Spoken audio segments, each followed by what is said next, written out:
Magandang araw mga ka-farmers. For today's video, tuturuan ko kayo kung paano nga ba i-apply itong si Manogreen Liquid Foliar Fertilizer po. So ito po ay inorganic. So sa mga magtatanong kung saan ba siya nababagay na halamang gulay, lahat po na babanggitin ko is pwede siya dito. Akmang-akma yung lahat ng halamang gulay, lalong-lalo na yung mga namumulaklak kagaya ng kalabasa, talong, sili, sitaw, pechay, cabbage, at pwede rin po ito sa palay at saka sa may mais. So kung may mga taniman kayong mais at saka palayan, pwede siya.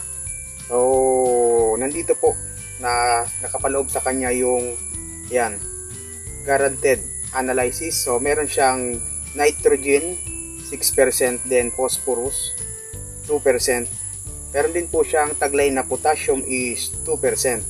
So nandito na po yung hinahanap nyo. Then ang purpose po nito ating pag-apply is para makondisyon yung lupa na natatandaan nyo. Then plant booster din siya, pampahaba ng ugat.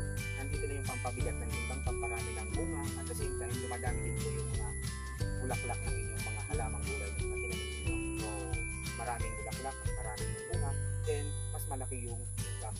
So ganun po yung purpose or yung benefits nito si Manogreen Liquid Inorganic Foliar Fertilizer. So pag ano po nito, ang pag-input po nito sa 16 liters na tubig, kagaya ng sarapan kung is meron na tayong naka-ready na tubig.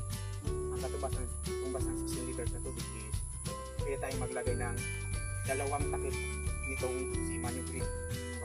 So sapat na po yung 2 takip nitong si Manogreen para sa 16 liters na tubig.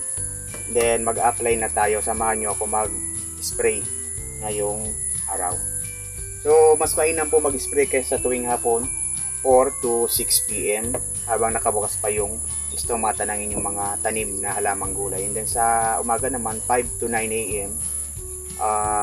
Ganun pa rin sa mga sinabi ko habang nakabukas pa yung stomata ng mga tanim nating halamang gulay para may makain sila at the same time dumami yung bulaklak nila. Ayan.